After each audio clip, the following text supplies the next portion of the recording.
fantasy cyberpunk style meets skirmish combat in Infinity. Experience 8 high-tech factions and fight to control the human sphere at the Infinity Hub on beastsofwar.com. Become a general of mighty armies at the Kings of War Hub. Take command of elves, dwarves and orcs in this game of massed fantasy combat on beastsofwar.com.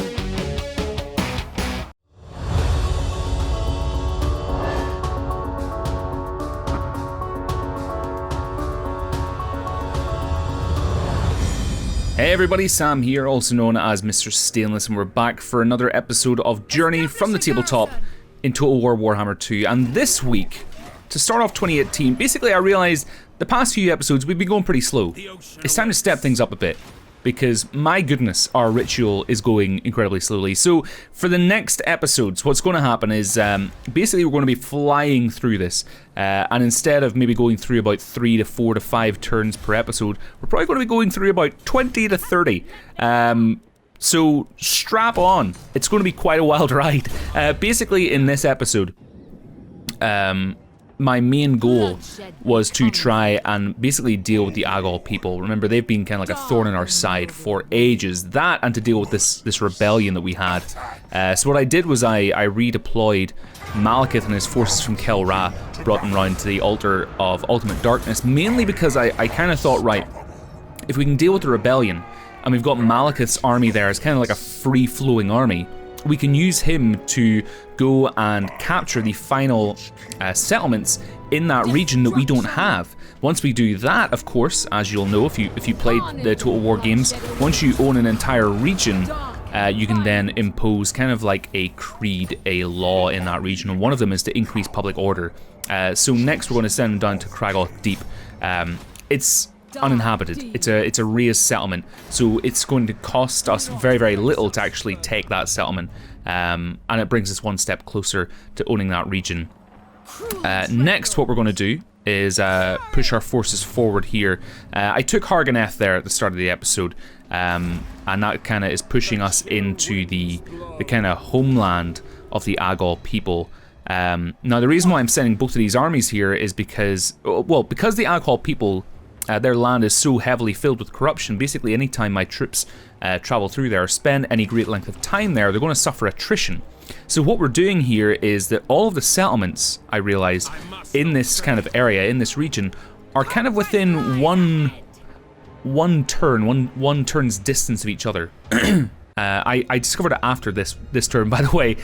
So what I did was, if we send this army to Spite Reach, we send the next army. We send this army to Spite Reach, we give it a couple of turns to kind of regenerate the lost troops. We then send the rear guard army up to Spite Reach, while we send their army off to the next settlement. We kind of like piggyback and leapfrog as we kind of sweep through this area. And as the video progresses, you're going to notice that that kind of take effect, and how I guess useful that tactic can be. The main thing you've got to keep an eye out for, though, when you're doing that is public order, because public order will screw you over in the Total War games more than an army full of raiding beastmen, which equally come up later. So we're going to keep pushing forward into this region. We've got Shrotak Mountain, a small army there, but we're going to redeploy Malekith's forces to Rakdo Gorge, mainly because we don't really know what is there. So I want to make sure that we at least have enough troops that if we send a forward force in, they're strong enough that if they are going to be outnumbered, they can kind of hold their own if they are attacked, but equally large enough that if there isn't a lot of troops in Rakdo Gorge, that they can just take it and kind of finish that area off.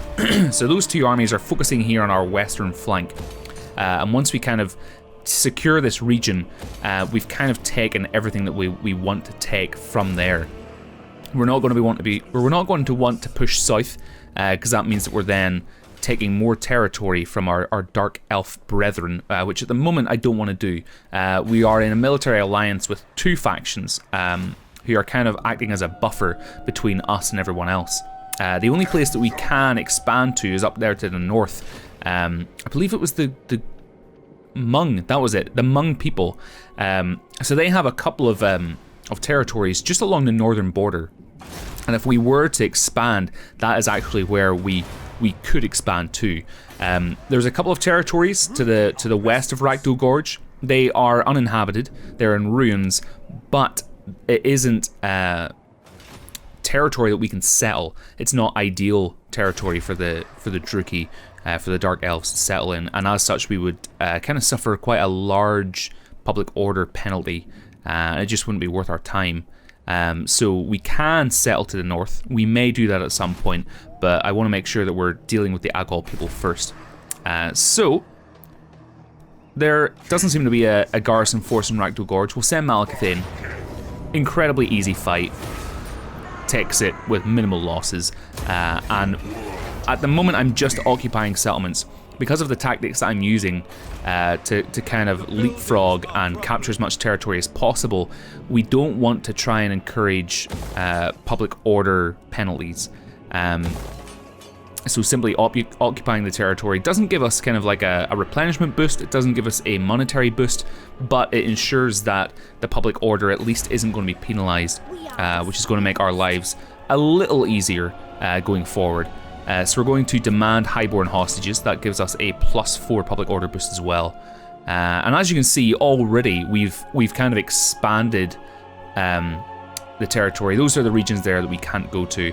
We're going to aim to try and take as many of these as possible this episode, and later on we'll look at those territories to the north. But we've already expanded probably about 25 to our borders by about 25 to 30%. I think by the end of this episode we'll probably have expanded about 100%. Which is quite cool. So, we're going to get Spite's Reach Army, Yastra. She's going to march up to Kawark? We'll call it Kawark. The big K, special K there. Very easy battle again. Now, again, just going to occupy. We could keep pushing forward to the Hmong encampment there. We're not going to though, mainly because that is a separate region. Now we have 3 settlements of this region. The final one that we need to capture is the Black Pillar. If we can capture the Black Pillar, again, that means we get the public order bonus, which then secures that region as well. Rather than kind of expand and take a very easy settlement, we got to think of the long-term goals here, and that is to secure regions, increase their public order, which then makes them more safe and more secure. And equally, the Hmong encampment seems like a pretty low-threat settlement. I don't think they're really going to do much to us there if we don't attack them. We're going to build the Temple of Hecate, because that's one of our objectives. It gets us some more scrolls, and the scrolls are what we need to really boost our progress towards doing the next ritual, which is something we've been lagging behind on. One thing I didn't realise until way too late now into the game, well, it's not too late, but it would have been nice to have known it earlier, is that the more territories we have, the more scrolls we gain per turn. So you basically gain 1 scroll per settlement. So the more we expand, the more settlements we gain, the more scrolls we get, which makes sense. So it's another reason why this kind of rapid expansion is incredibly useful to us. So I'm actually going to leave that army there in Karak, and we're going to use Kurafor. Drake Cleaver, he's leveled up to an extent where he was able to earn himself a name. We're going to use his army actually to march towards there. Now, Black Pillar equally looks like a large settlement, so we're going to bring both armies in to kind of reinforce, just in case the garrison size there is a little too large. The Black Ark, of course, can't unfortunately help us there.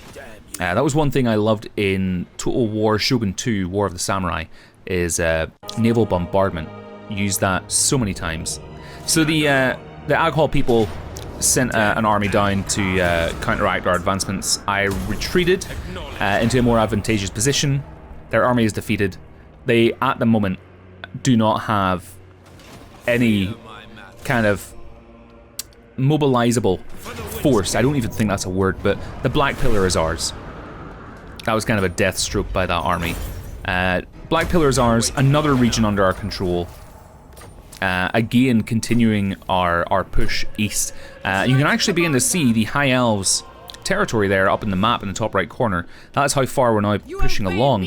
And if we keep pushing here, because I believe the Aghol people own the majority, if not all, of these northern territories here, but if we keep pushing along the trajectory we're pushing and keep trying to take out the Aghol people, I believe it'll probably get to a point where we're a hop, skip, and a jump away from High Elf territory, which is going to make it a lot easier for us to mount an offensive on the Vortex if and when that happens.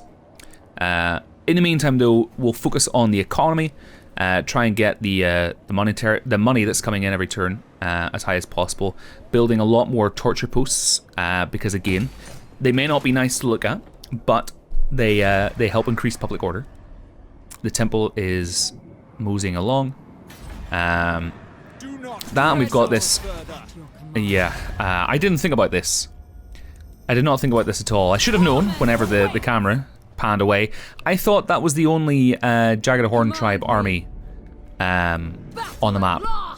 So I thought, because he had been going around, he had been raiding like crazy, like a crazy mofo, just on his own, doing a good job of it, but still a bit annoying. And I thought, you know what, I've had enough of this. He's screwing up my public order. We'll go and just take him out.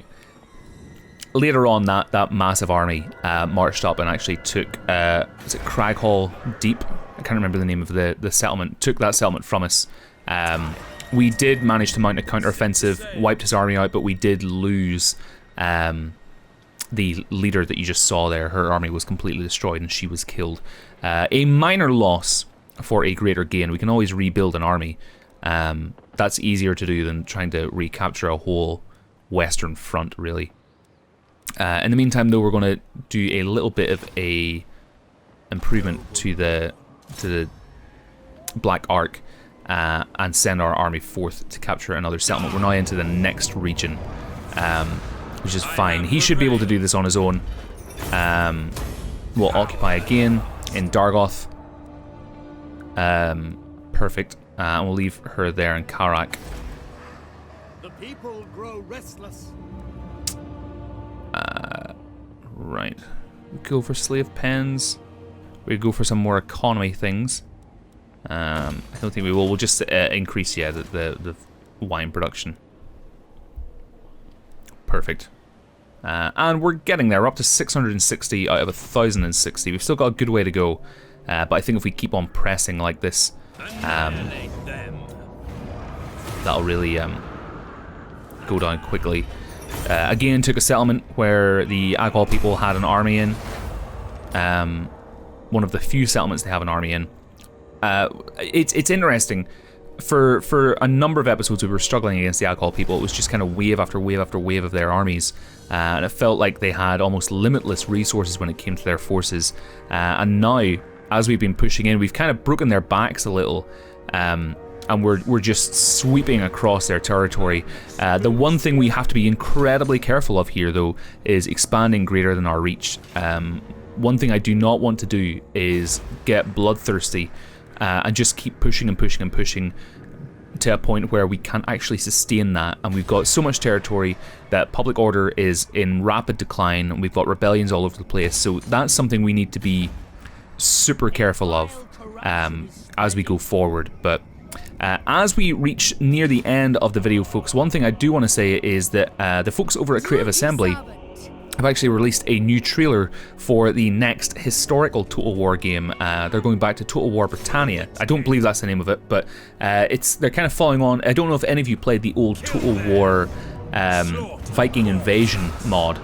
Not a mod, expansion for Total War Warhammer, or Total War Medieval 1, sorry. Gosh, my mind is all over the place, but they just released a trailer for that. I would highly encourage that you go and check it out, because I think that's going to be a really cool game, and I think what they've shown off so far and what you can see gameplay-wise is going to be really special, so I can't wait for that. And equally, let me know if you guys are really interested in the new game that's coming out as well, and whether the Total War historical tickles your fancy a little bit more than this Warhammer setting. Equally, if any of you are playing through Total War Warhammer 2, let me know how your playthroughs are going, who you're playing as, and how you're getting on. But until next time, folks, we seem to have continued to break the back of the Aghol people. We will continue pushing forward next episode. and see if we continue expanding and finally wipe them off the face of the map after we get our public order in check. But if this is the first time you've came across the Beast of War channel, do feel free to subscribe to be kept up to date of when new videos go live. Until next time though, have a great week. I'll speak to you soon.